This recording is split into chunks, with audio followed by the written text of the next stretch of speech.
Let's face it, business technology is frustrating and complex. So how do you make sure it works for your team? To make IT right, start the discussion at go-domain.com.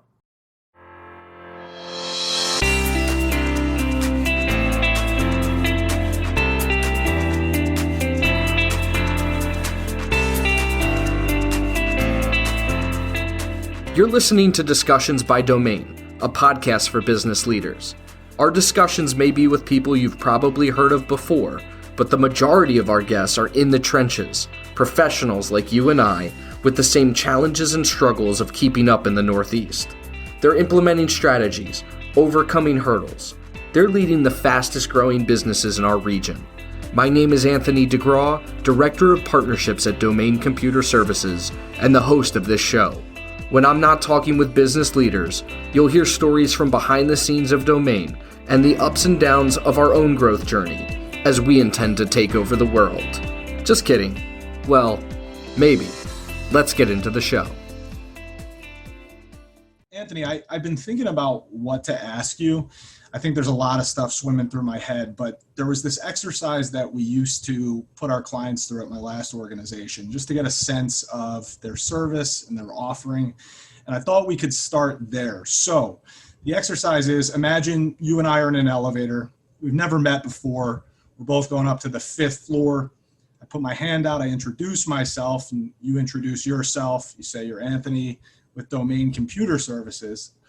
I say, Anthony, I've never heard of Domain Computer Services. What do you do? You've got to the 5th floor. What does that elevator pitch sound like?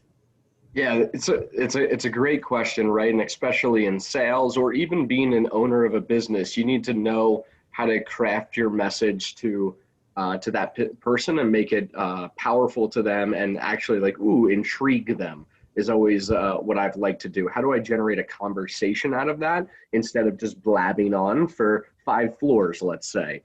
So my answer, and actually I had another podcast interview this morning and it came up, and my answer would be, we make IT human. And it's an interesting answer. I don't know if it generates an inquisitive, what does that mean from you? But actually, how about you answer that? Does that generate what's next from you?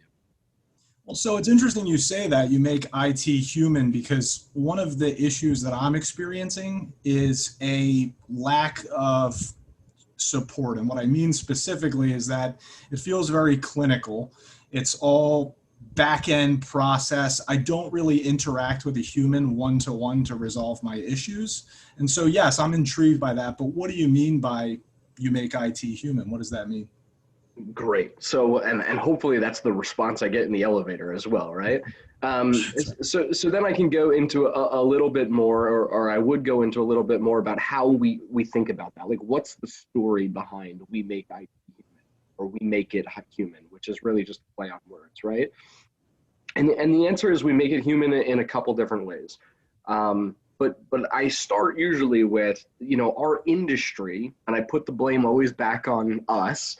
Our industry likes to tell you and continually tries to progress everybody to a point where you don't need humans anymore, or at least they make you seem like you don't need humans, right? Whether it's AI, artificial intelligence, machine learning, they're going to take your job. All of this stuff around technology is always pushing towards the robot or whatnot. And people kind of understand that.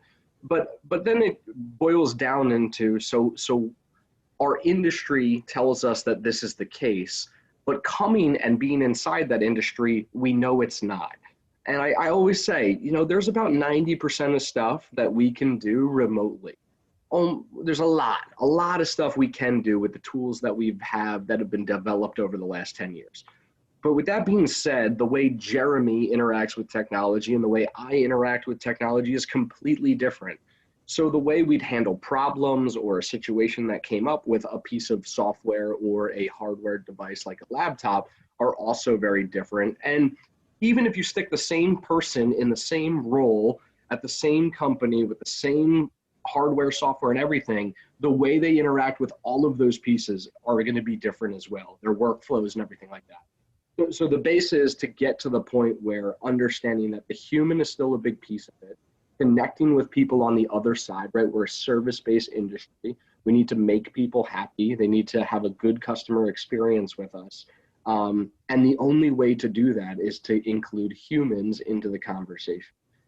So that's number one. And then number two, I bring it into domain ourselves. And what do we mean internally when I talk to or bring somebody on about making IT human? It's also an internal culture. We can't treat our customers great if internally we also don't have a great culture. We're not focused on it, we're not educating on it, and we're not hiring, firing, rewarding around culture and how we want to treat people. It's great. I appreciate that. I know you didn't expect it as your first question, so well done there. That exercise was always fun because I think the way we leveraged it was nobody knew it was coming.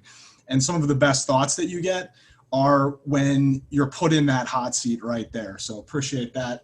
Let's switch gears, Anthony. I'm curious, 2 weeks in here, I think I have a pretty good sense from a training perspective, but I'm real big on value solution selling where it's applicable.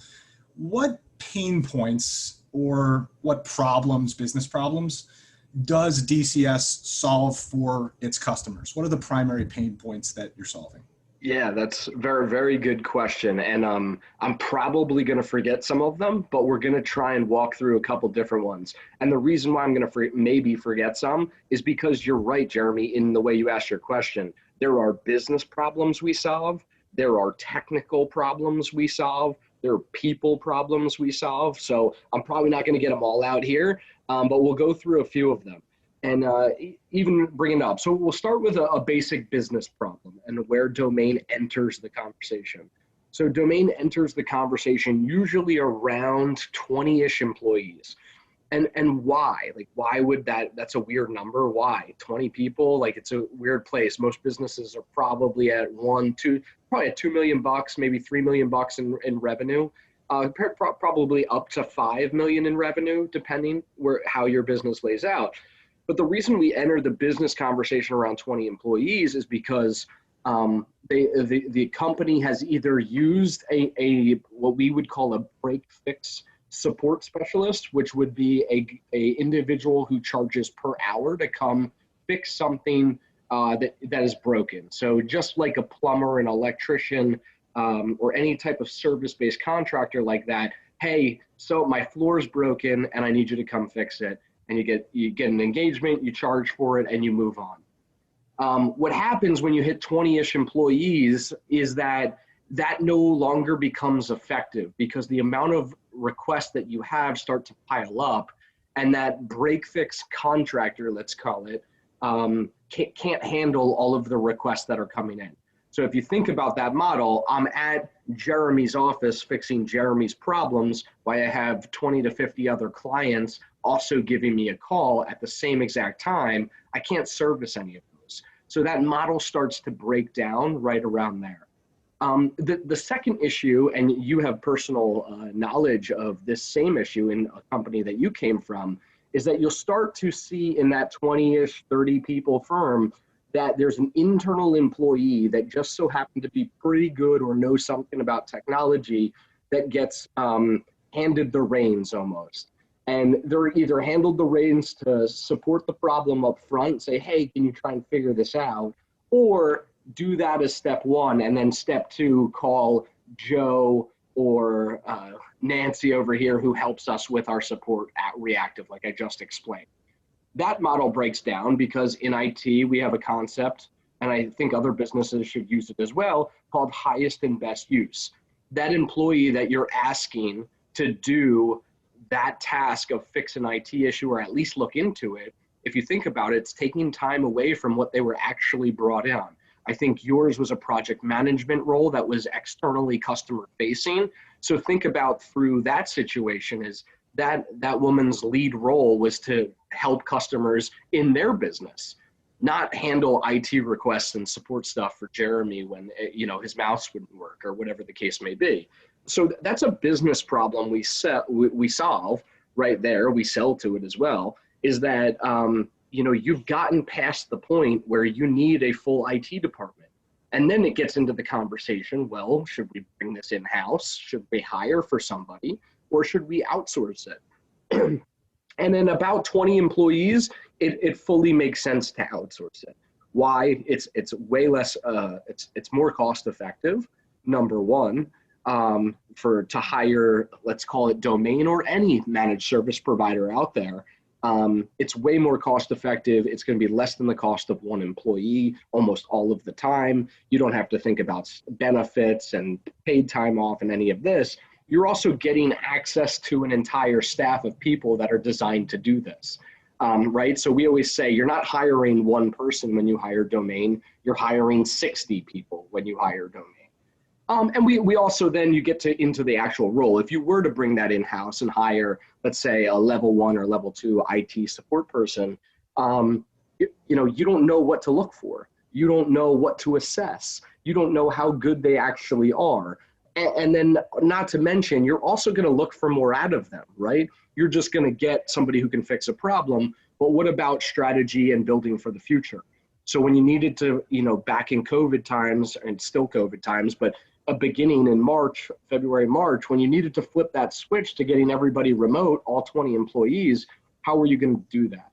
So that there's a sophistication around it as well. So that's a really good business problem that we solve. Let me give you a technical problem. Yeah, I'll start with a more, it'll be a technical problem, but it'll be a compliance problem as well. So as we grow, or as customers grow, or they could even remain small, but deal with a highly influenced customer base, meaning maybe they're a law firm with 25 people, but they specialize in employment law, and they do that for some of the most profound companies out of New York City, for example. Those companies that may have 1,000, 5,000, 10,000 employees and be, worldwide or national at minimum, they are going to have different requirements for the vendors that do business with them, or the third parties, right? So the next issue that you're going to have is that the customers that you want to do business with actually are going to require, and from my insurance days, they would require minimum insurance standards on, let's call it legal malpractice insurance or professional liability that you would have to maintain. But now they're going a step above that due to cybersecurity concerns and saying, not only do you have to have this insurance in place, but you also now need to fill out this 250 question Excel sheet around all technical aspects of your business and what you're running over there to comply with us and allow us to do business with you. So now we're talking about a potential for me to lose one of my premier clients, or I can't even walk in the door and do business with them because I don't have certain things in place. So this is we're going back to revenue now. This is a revenue issue. It's also becomes a reputation issue, right? If I lose a client, or I've been using them, or I cause an issue with them, now my reputation is potentially damaged. So how can a domain solve that problem? Well, we just so happen to put networks together from zero to completely finished, and we allow people to tell us what compliance needs they may have, or what third parties they need to comply with, and what are their minimum standards, let's call it. And every time you get one of those quarterly risk assessments, or third-party risk assessments is what they're called, or yearly or annual, however the customer may do it, we're able to answer all of those questions for you. So it becomes not only in today's day and age, that this what I'm talking about right now is probably most important in the last 3 to 5 years, especially for smaller businesses. But it's only going to increase as regulations from California, New York, Europe, the European Union continue to enhance, and big corporations as well as that medium-sized businesses start to really push down on the people that they're working with. Great. I appreciate you breaking it down by technical versus people, that there are different types of pain points or challenges, and that'll help for positioning. You took a question away there, because I was prepared to ask you about the size of an organization and what that means to evaluating MSPs. But you did a great job there on the size. Is there anything you want to add to that, Anthony? Definitely. So good. Thank you for following up and pushing further on that one. So we try to help educate our clients at the size of business they are and where they're trying to go. And actually, Domain is living a live example of this right now. So I'm going to walk you through that.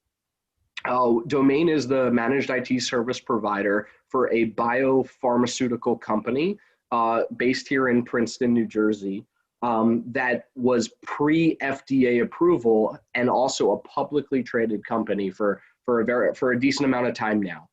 But pre to the FDA approval, there is, they're maintaining, they have funding, they're publicly traded, so everything's going like this, but they're a 20, 30 person firm, just like we were just discussing. So they have certain needs, and we become everything for them. Now, as they get FDA approval and past that, they now need to quickly scale up their operations to probably 100, 200 employees very fast. What does that mean for them? Well, they're bringing in chief human resource officers, chief operating officers. They're bringing in all the upper level management. And they're still trying to decide on, all right, well, how are we going to engage with IT going forward with Domain? And we're an avid part of this conversation. And actually, now we're leading the conversation in they need to actually bring somebody in now in-house as a employee of their organization to help manage how much, support is actually needed, right? So it's an interesting conversation because as you scale and grow, the levels at which you're at change. So we like to say between about 20 and 75 employees, Domain is a perfect solution for you, our full-bred complete IT. Then as you hit even as low as sometimes 50 employees, but right around 50 to 75 employees in that range, it now makes sense to have somebody full-time on site that is an employee of yours that you can manage and that can be there every single day. It's more cost effective. Domain can help you get there, and what we're doing for this organization that I'm talking about is we're actually posting the job ad and hiring. So we're almost becoming a little bit of a staffing company for this organization. And why does that make sense? Well, we've been with them from the beginning. We know all of their infrastructure. We know everything that they need to do. So they don't want to just throw that away. They want to hire somebody that fits that skill set and that can work still directly with us. So at that 50 to 75 employee mark, what you get is you get almost a hybrid or what we call a co-managed type of solution, where you'll have somebody in-house and then that person will rely on the MSP, the managed service provider, as a backup or an escalation team or whatnot. The arrangement can look different, but you don't ever want to lose that 60 people feel, but you do want to have somebody there full time. And then as you go past that, right, we have companies that we work with that are 150 plus employees. That's where you're really going to build out the internal IT team, right? So you're going to have a CIO, a chief information officer, maybe a chief technology officer, maybe it's an IT manager. And then that individual is going to have, 5 people on their team that are supporting it. And they're all going to have their roles and functions. Now at that level, Domain engages in a completely different way. Normally we'll take something off of their plate that isn't a good fit or it's human intensive to do. It's a big process that needs to be done consistently, standardized, documented, and all of that. And they don't want to give that to one of their team members to take away from their day in supporting the rest of their team. So you kind of have those 3 levels. You got that 25 to 50, 70 range. Then you have that 50 to probably 150 range or 75 to 150 range, and then 150 plus. I hope that answers your question. It does. And not only does, you also took away another question I had, which was how exactly would Domain Computer Services work with an organization, a client who has an internal IT team? You did a great job of explaining that. A little off script here, but the theme that I'm noticing is that Domain Computer Services is a managed services provider, but also a strategic partner. Basically, in what you said there, as the organization grows, the needs change, whether it's external IT is needed from the outset. As you grow, a mix of internal and external, where now Domain Computer Services is helping to hire to fill a role that's needed outside of the MSP wheelhouse, but reminds me of a strategic partner. I'm going to backtrack a little bit, Anthony. You also mentioned COVID while you're giving an explanation earlier. And I'm curious, since I wasn't here during the outset of COVID, how has the pandemic changed the MSP world, or how has your clients' needs, prospective clients' needs, changed based on the remote workforce? Yeah, so this is like one of the funnest questions to answer. So give me 1 second here. Let me just make sure I'm on DND so we don't get that blown up. All right. So how has the MSP world, our clients, how has all of that changed as COVID came quickly into place in February and then mainly March? I remember it very specifically. It was right around March 15th, something right then, right? At least for New Jersey and Governor Murphy. So there's a lot of quotes going around, but one of the quotes, and I'm gonna represent it wrong. Maybe we can link to it in the show notes. Was that COVID made companies, or the word is digitally transformed companies in the matter of weeks, in which it was taking years to actually do.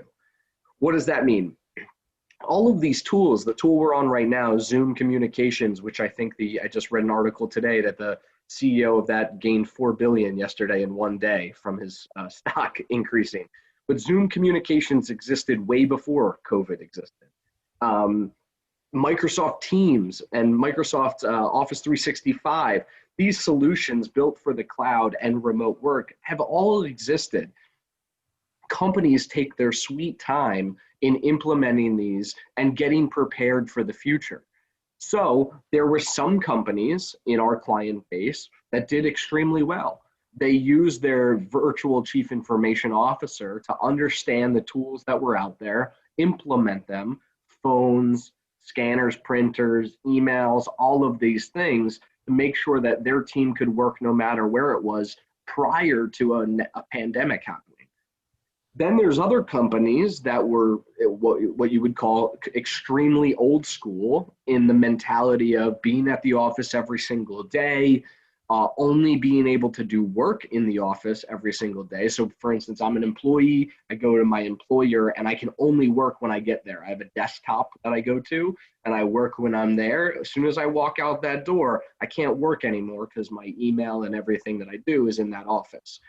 You have those as well. So for those companies, it was a lot harder for them to get up and running post-COVID. Then you have the other companies that it wasn't. It was kind of, hey, we already kind of have a work from home policy. We do already rotate people through from working remotely, or we've been in a role or a position where, you were on the road already anyway. So everybody was kind of used to it. Now, some of the biggest differences, right? So if you were on what's my left, which maybe you're right, but if you're on this side, meaning that you were in advance of this prior to COVID, let me tell you some of the benefits of what happened to these customers that we know of. Number one, they were looking to build out, let's call it a second story, a whole nother floor as they continued to expand their offices.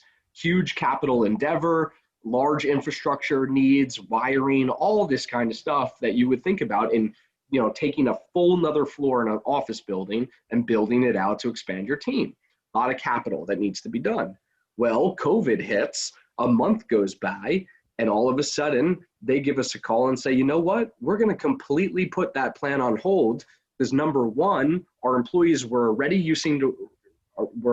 used to working remotely. Number two, now that we have to be remote 24/7, we're noticing that they're more productive when they're remote. They enjoy their lives better, and they all are telling us they don't want to come back. So guess what? Because all those things are true, and I would say the key factor was that they were prepared for it. Because all those things are true, now we don't have to invest $100,000, $200,000 in building out this office space. Because now as we grow, we're going to bring people on remotely. I'll give you another example of Domain ourselves. We were a big big time proponents of being in the office when it was available. If you weren't on the road or you didn't have something going on, we wanted everybody to be in there. It builds culture, it gets people together, we can talk, all this kind of good stuff, right? Well, Domain goes full virtual as soon as this happens. And guess what we start to think about? Hey, this is working pretty well. And, we've always limited our talent pool to people that could get to the office. What about people that can't get to the office and are in other geographic regions, but may have the skill set we need? So, and you're a prime example of this, we hired what's called a level 3, so the highest level of support engineer available out of Colorado. And now we've expanded our hours. We've done a lot of different things because of that hire, which is outstanding. In my case, I was able to hire Jeremy today, or not today, 2 weeks ago, because of this ability. We are probably a solid 2 hours apart from each other right now as we sit here, but it doesn't stop anything that him and I have been able to do. So those are companies on the left, and that's how they've experienced it, which is how it almost sounds like a miracle, right? There's some positive out of this whole issue that's, COVID that's going on. On the right, though, let me tell you the problems with it. So they're so far behind. So what does that cause? It causes frustration. It causes lack of revenue. Can't bill, can't do services. What do we do with our employees? Do we furlough them? Do we lay them off? All of these business level conversations were happening because technology wasn't put in place correctly or utilized correctly as well.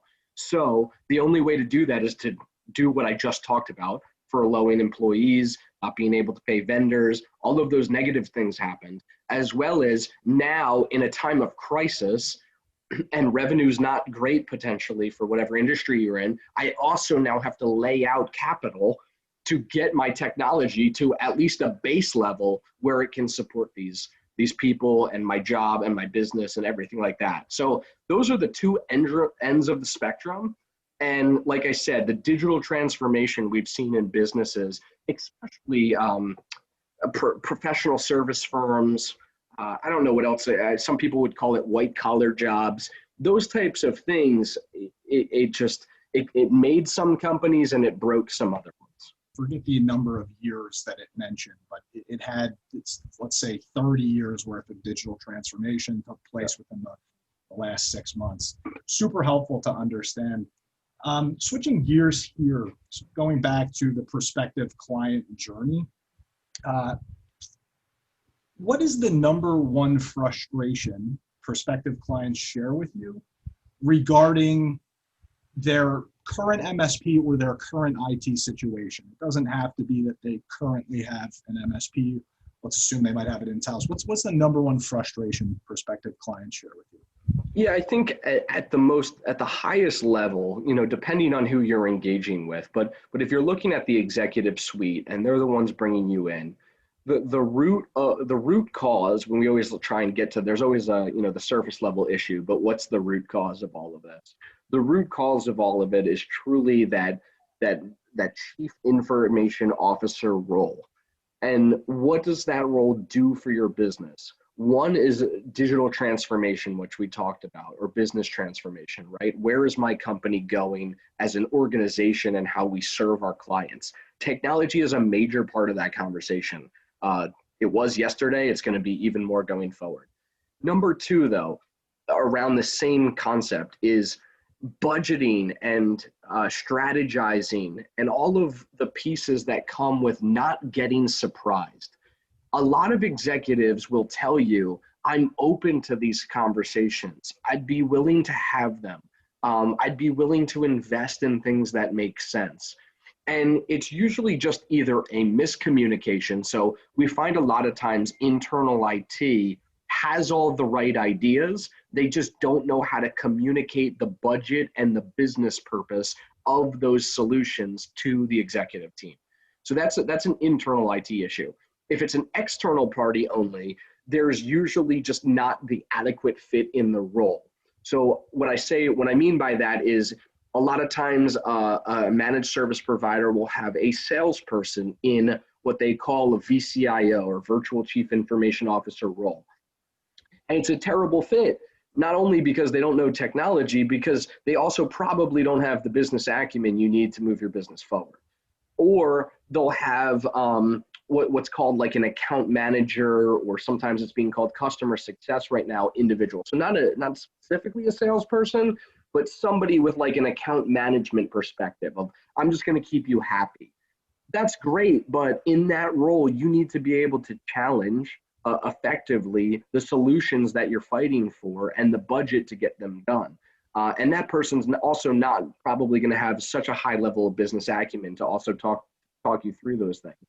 So then I guess the conversation goes to, well, what does domain do? Like, what's the right way to do this? Well, the right way is to hire your own chief information officer internally, probably pretty expensive and doesn't make sense for certain size companies, or get a piece of a VCIO's time.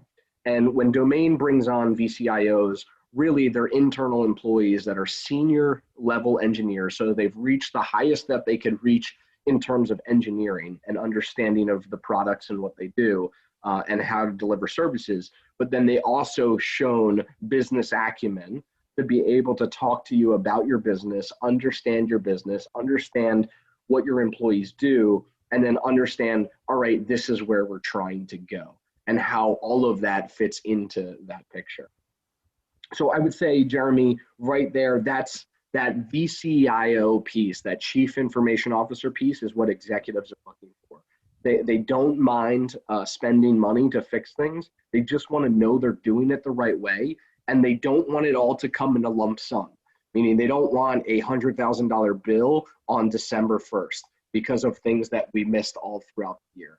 They want to be able to plan it out so that they can count for it. Yeah, budgetary blindside of concern to any executive. And I can imagine with IT, based on the concepts that we've discussed throughout this podcast, internal versus external, those blind sides are real. They can happen. And that's where I see value in a partnership with an MSP, a VCIO for the strategic planning, and a predictable model in terms of billing.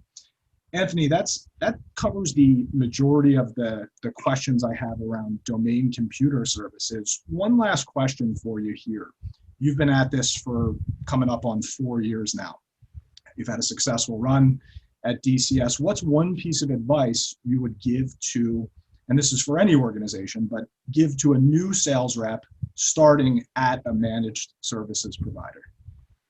Yeah, very, very, very good question. And one piece of advice, so basically one piece of advice I'd give myself going back 4 years. I think it goes back to what we were just talking about around VCIO, in the fact that this is a big business decision. Like, changing IT service providers every month does not exist. And one of our biggest challenges on the sales approach, or going out and finding prospective clients, is that making that switch is almost so painful, or they believe it's so painful, that they will almost stay in the pain. I've had people stay in the pain because they're so scared of switching. So what I mean by going back to the first part, this is an education-based role. And I think, and we could go on and on about sales in general, and I think sales is becoming more educational based. But what has done me well is that I came from the commercial insurance world, where you're looking through massive applications to truly understand what a business is, how they make money, what their risks are. And then also I was on the cybersecurity insurance piece of that too. So understanding that prior to getting into this, but really from the insurance world, it's a whole risk management conversation. You can sell somebody an insurance policy, but there's so many other things. They called it the iceberg effect. And I know the Zoom has a whiteboard, and I would probably do a terrible job of drawing it out. But anyway, you picture an iceberg, right? And 20% of the iceberg is above the water. And then you have 80% of the iceberg below the water. And you could use risk management or insurance or IT or a lot of these other industries, and you could compare it to this example. But I'll give you this. The 20% in the insurance world above the waterline, let's call it, is the insurance policy. So there's businesses out there all day, every day, that buy their insurance policies, and they renew them and renew them. They never even look at it. But in reality, the insurance policy is only about 20% of the overall risk management or how to maintain risk and control it within your business. 80%, or what's below the waterline that you can't see, are all of these different things that could be put in place and proactively done to get you to where you want to be. And if you did those, it actually would lower your cost on your insurance policy, which is what most people care about.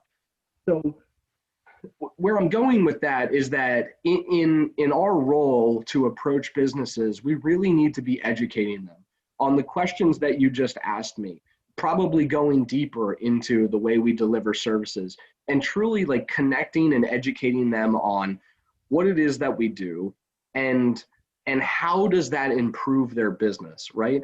Most owners are open to a conversation if you can change their mindset and challenge them. What you and I have talked about, the challenger sale and whatnot, challenge them appropriately enough to know that they may be headed down the wrong path and this isn't the right fit. So I think the number one thing I would say is that you have to truly become what's being taught right now is the trusted advisor.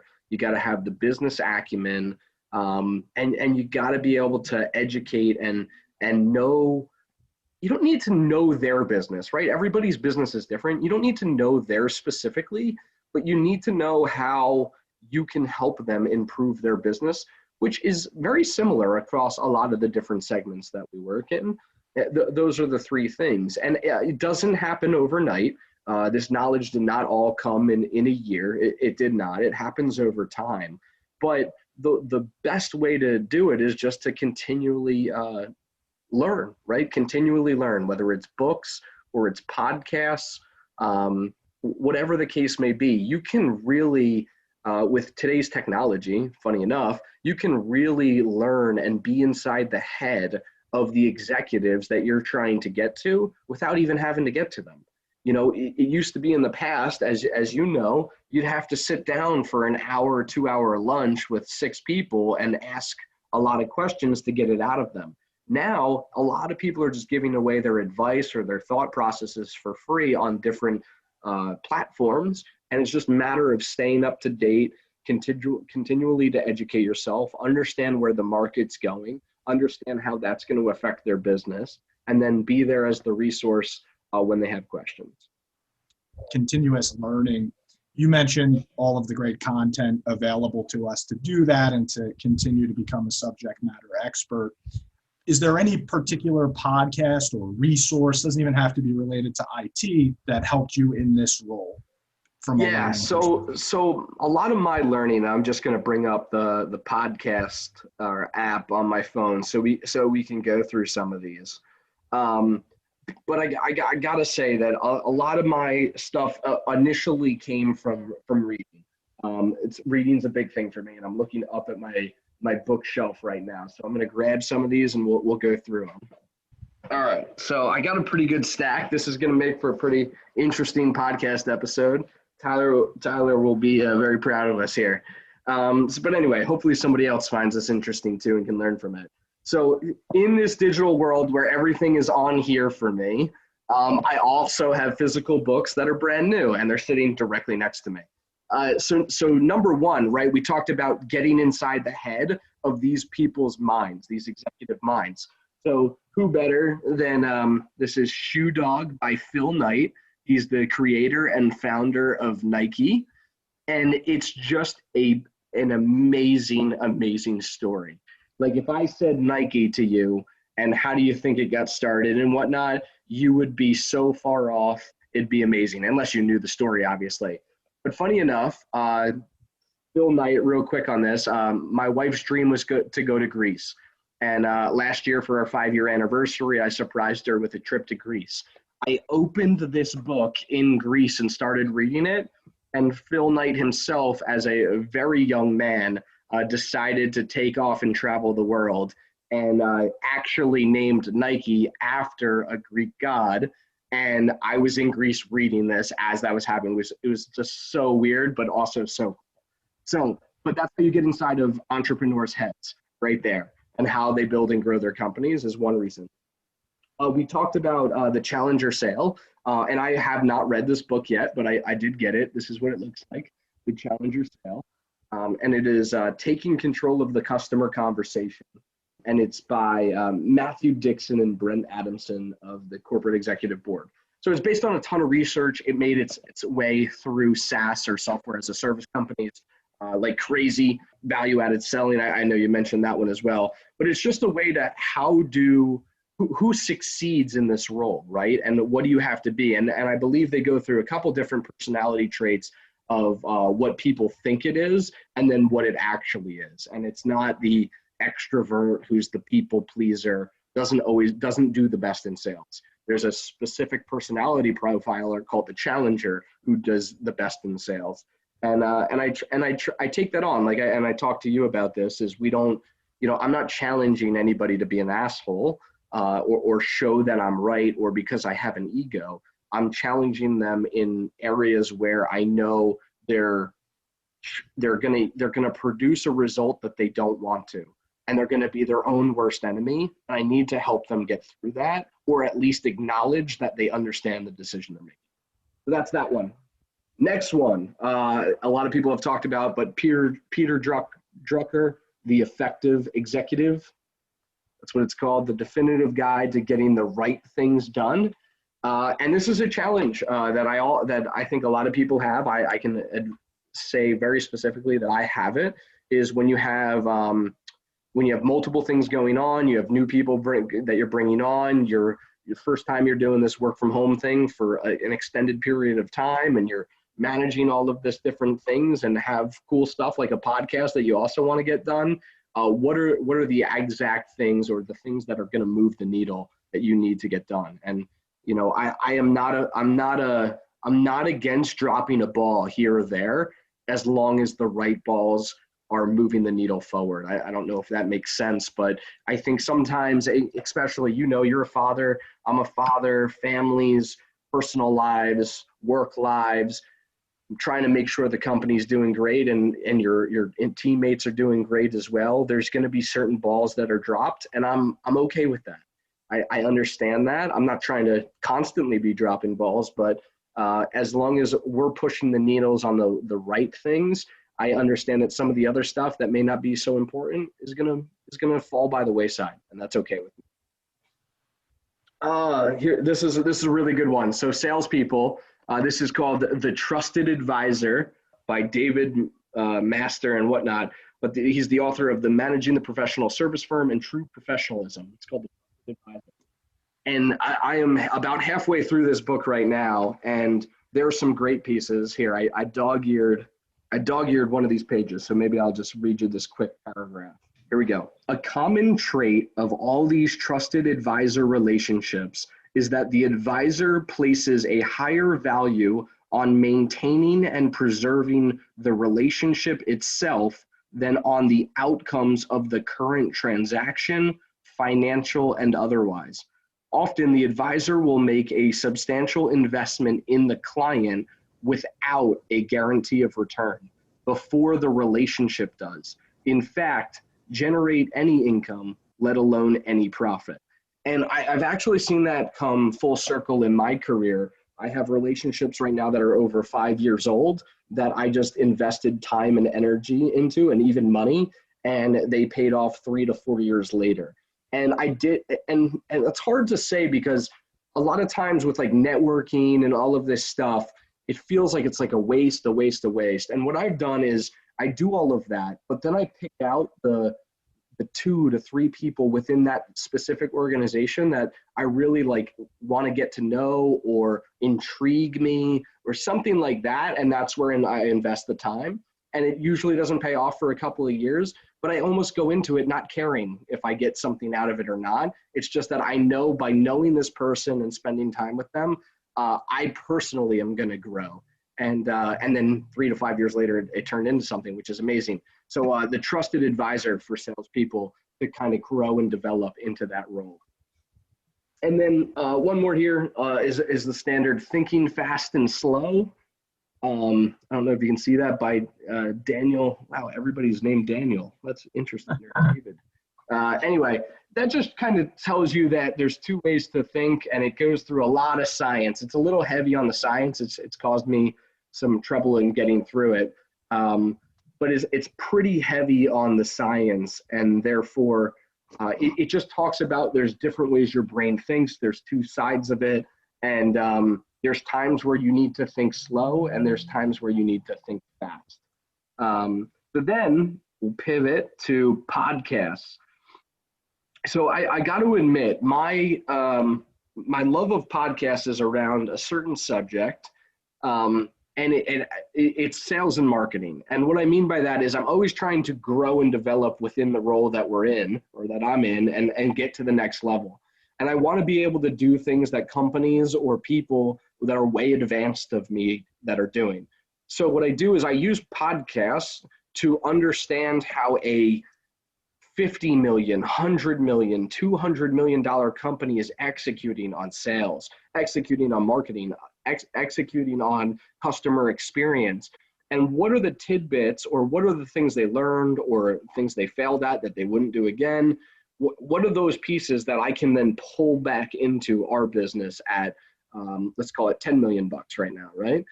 So that's what I use podcasts for, is to listen to the everyday practitioners that are actually doing the work, and then take their advice or what they did and then put it back in here.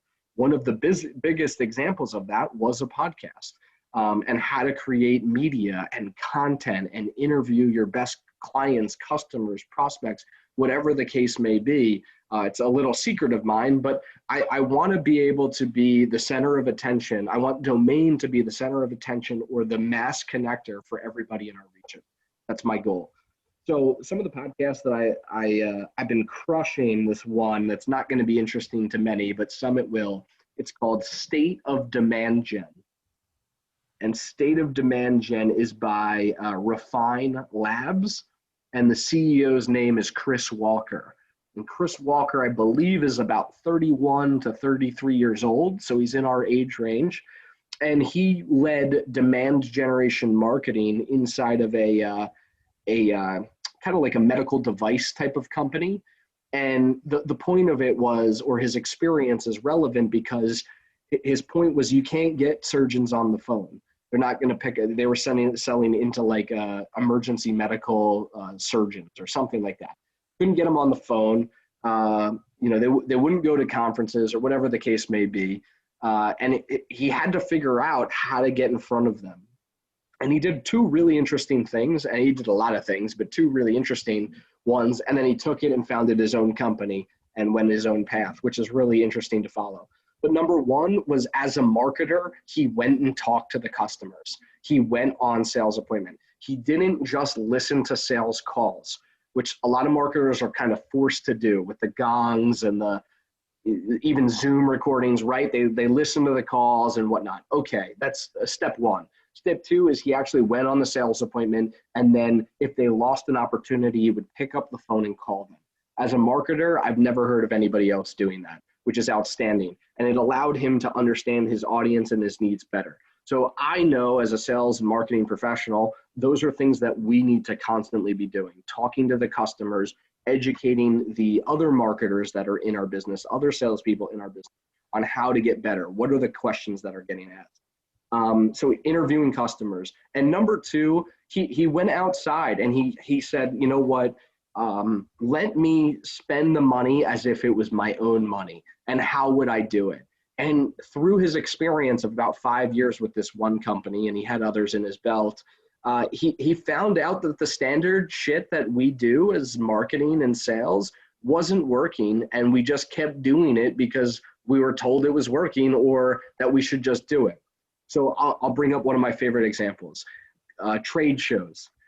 He talks about how companies will willingly put out $10,000, $20,000, $30,000 for a trade show, just so they can collect business cards from people that are really just giving them their business card to get into the drawing or whatever, probably not even a good fit. Even if they are a good fit, the chance of them picking up or being what he calls leads in quotes is astronomically low. However, they won't spend $10,000, $20,000, $30,000 to go find where the customers are.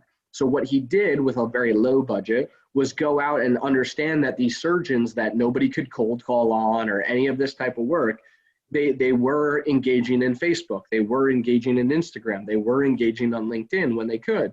But Facebook at the time happened to be the biggest platform. And what he did was, one, say, let me start with a small budget, so I don't take away from this trade show that everybody loves, but we don't see any actual closed deals from it. So start small. And what he did is also another, I guess, weird or different approach was he didn't gate the content. So he would come out with whether the FDA released some sort of new update on the product that he was offering, he would create a press release of it, or he'd create an educational piece of content. He would put it on Facebook and advertise around it as sponsored content, and he would not gate it once they got to their site. So the individual clicks on the Facebook ad, goes to read about the press release on the new findings from the FDA around this product or service, and he wouldn't ask them to enter their email address or do anything. His goal was only that they consumed the content. So they quickly found out, and I think he gives the numbers in one of the episodes, but he went from like a $1,000 budget to $1 million budget in about 9 months to a year on something that they weren't even doing prior to that. So I love state of demand gen because it's really sales and marketing to me is coming together. He actually points out that salespeople the great salespeople are becoming better marketers. He doesn't believe marketers are becoming better salespeople, but he does believe, which is funny because he is a marketer, but he does believe that salespeople are becoming better marketers. And the podcast is one of those examples. There's many others, but when sales and marketing are colliding so fast and together, and the way people buy is completely different even than 5 years ago, I know as my own profession, I need to get better. And that's one of the best ways that I do. Sounds like the one I'm going to listen to. I have a recommendation for you. I'll bring this to the office the next time I come in. It's super small and easy read. I don't know if you can see it. It's the Minute Manager. You familiar with that? I am. I've heard of it. I have not read it yet, though. Yeah, I think there's two. I'm probably confusing it now. The minute you said this earlier, and it's been a long time since I read through here, reading's not always been my strongest area of continuous learning. I'm a podcast oriented, but the book that I'm recalling speaks to urgent tasks. It breaks them into like a matrix. Yeah. Urgent and important, but it basically allows you to look at your day and understand which tasks need immediate attention, which go to the back burner. And it helped me. I'm a big proponent of blocking my schedule. So Anthony, thanks so much for your time here, for allowing me to ask you questions. And I will bring this when I come into the office so you can read Awesome. Yeah, I appreciate that. You'll actually see Rashad eventually do a presentation on that matrix that you're talking about. And I think the block that you want to spend most of your time in is the not urgent, but important tasks. Those are the ones that move it forward, right? Awesome. Well, Jeremy, thank you so much for flipping the script. I hope maybe we can do this weekly. That'll be great, and great questions. I love it. Thank you, Anthony. Awesome. See you, dude. To ensure that you never miss an episode, subscribe to the show in iTunes or your favorite podcast player. This guarantees that every episode will get delivered directly to your device. To help us get the word out, share with a friend, leave a review, and check out our discussions on the web at go-domain.com/podcast. Thank you so much for listening. Until next time.